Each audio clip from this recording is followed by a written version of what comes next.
This channel does not promote any violent, harmful, or illegal activities. All content provided by this channel is meant for an education purpose only.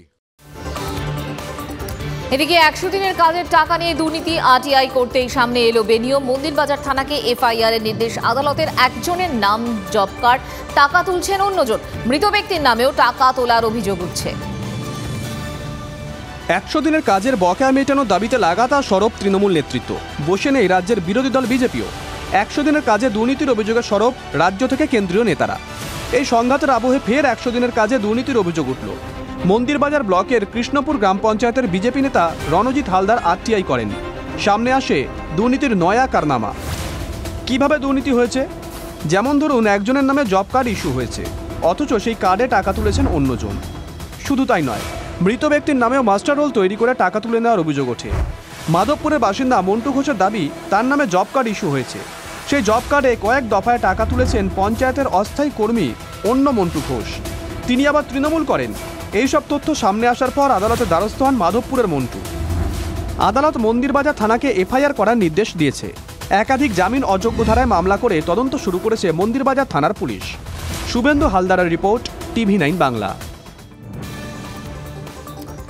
জগদ্দলের Trinamool কর্মী ভিকি যাদব খুনের ঘটনায় গ্রেফতার আরও 3। দুটি চুরির bike উদ্ধার করা হয়েছে, জানালেন ব্যারাকপুর পুলিশ কমিশনার।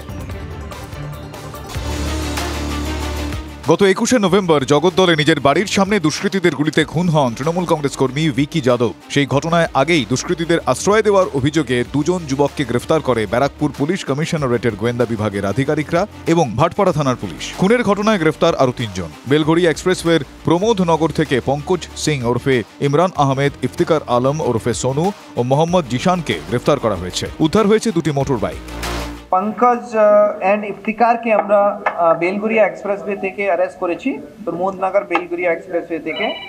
আর জিশান জি আছে, জিশানে আমাদের যেটা অরিজিনাল কেস আছে চুরির কেস, ওখানে অ্যারেস্ট করা হয়েছিল, বেলগুড়িয়া থানা অ্যারেস্ট করেছিল, তাকে আমরা এখানে শোন অ্যারেস্ট করেছি। চুরির বাইকে চেপে অপরাধ করে আসে দুষ্কৃতীরা, তবে 2টি পিস্তল এখনো উদ্ধার হয়নি। এই খুনের পিছনে আরো বড় কোনো মাথা থাকতে পারে বলে অনুমান পুলিশের। অনন্ত চট্টোপাধ্যায়ের রিপোর্ট, TV9 বাংলা। ফের অঙ্গনওয়াড়ি কেন্দ্রের খিচুড়িতে টিকটিকি আর খিচুড়ি খেয়ে অসুস্থ একাধিক। চন্দ্রকোনার 1 নম্বর ব্লকের মাংরুল গ্রাম পঞ্চায়েতের ঘটনা। ক্ষীরপাই হাসপাতালে চিকিৎসাধীন 30 জন। দেখুন 1 মিনিটে। চন্দ্রকোনা 1 নম্বর ব্লকের মাংরুল গ্রাম পঞ্চায়েতের লুরপুর ICDS কেন্দ্র।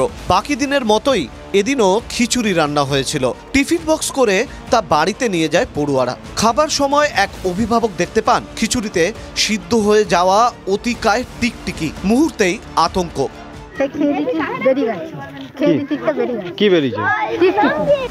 খিচুড়ি খেয়ে নেন অনেক অভিভাবক ও শিশু। কয়েকজনের বমিও শুরু হয়। বিষয়টা জানাজানি হতেই তড়িঘড়ি তাদের হাসপাতালে নিয়ে আসা হয়।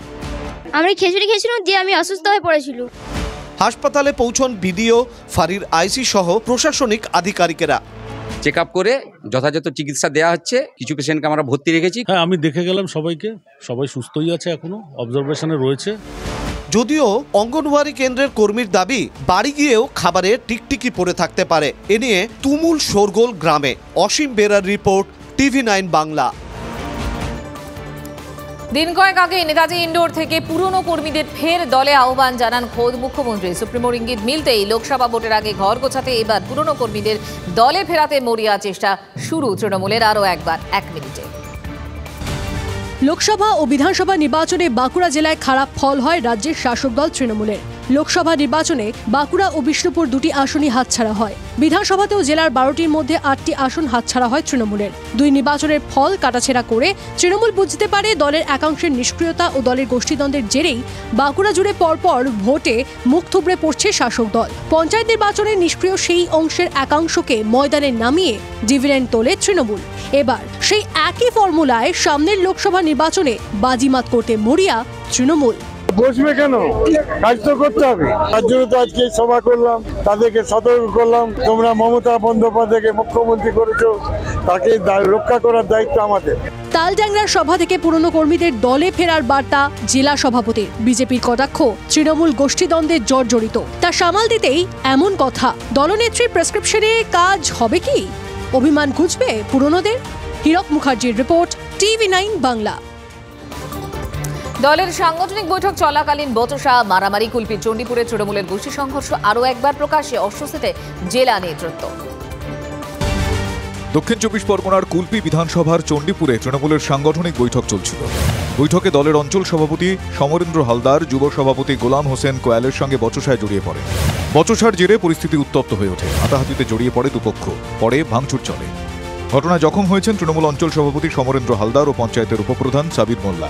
খবর পেয়ে ঘটনাস্থলে আসে ঢোলাহাট থানার পুলিশ, দ্রুত পরিস্থিতি নিয়ন্ত্রণে আনে। অলরেডি সাংগঠনিক মিটিং ডাকি এবং 17 জন মেম্বার উপস্থিত হয়। এসে আমার সঙ্গে কোনো আলোচনা না করে কৈফিয়ত এসে মাত্র আমাকে ধরে হুড়াম করে মারধর করে। চণ্ডীপুর জিপিতে যারা হেরে গিয়েছে যেসব সদস্য, তারা মিলে আমাদের ওপর টর্চার করে। যে বিরোধীদের ডাকার কেন্দ্র করে একটা সমস্যা তৈরি হয়েছিল, সেটা আমরা আগামী দিনে মিটিয়ে নিয়ে আমরা একসঙ্গে সবাই মিলে আমরা যারা দল করছি বা তৃণমূল কংগ্রেসের কর্মী সবাই একসাথে চলার চেষ্টা করি। দুপক্ষই কুলপির তৃণমূল বিধায়ক যোগরঞ্জন হালদারকে এই বিষয়টি জানিয়েছেন। বিধায়ক জানিয়েছেন অভিযোগ খতিয়ে দেখে দলীয় স্তরে ব্যবস্থা নেওয়া হবে। দক্ষিণ 24 পরগনা থেকে শুভেন্দু হালদারের রিপোর্ট, TV9 বাংলা।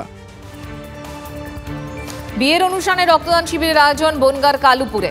আর রায় পরিবারের মেয়ের বিয়েতে অভিনব উদ্যোগ পরিবারের, রক্তদান করলেন হবু দম্পতিও। এই উদ্যোগকে কুর্নিশ জানিয়েছেন বনগাঁ ব্লাড ব্যাংক।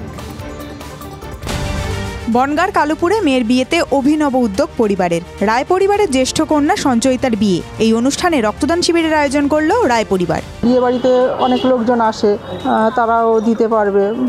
ব্লাডের সমস্যা তো আছেই, এটার থেকে যদি একটু যদি এইভাবে আজকে আমরা করছি, অন্যদিন অন্য কেউ যদি উৎসাহ যদি করে।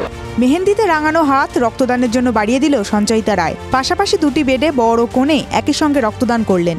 সঞ্চয়িতা রায়ের এমন ভাবনা প্রশংসা করেছেন সকলে। তার এই উদ্যোগকে কুর্নিশ জানিয়েছে বনগাঁ ব্লাড ব্যাংক। এরকম বিয়ে অনুষ্ঠানে যদি এরকম কোনো একটা উদ্যোগ নেওয়া হয়, অন্তত 40 ইউনিট 50 ইউনিট যদি ব্লাড, অনেক লোকের তো একসাথে সমাগম থাকে, সেক্ষেত্রে আজকে আমি করছি, কালকে যদি অন্য কেউ এই উদ্যোগ নেয় তাহলে ব্লাডের চাহিদা অনেকটা মেটানো সম্ভব হবে। সঞ্চয়িতার উদ্যোগে প্রচেষ্টা সফল। এভাবে যদি বিভিন্ন সামাজিক অনুষ্ঠানে রক্তদান শিবিরের আয়োজন করা হয়, রক্ত সংকট অনেকটা মিটবে বলেই মনে করছেন অনেকে। বনগাঁ থেকে দীপঙ্কর দাসের রিপোর্ট, TV9 বাংলা।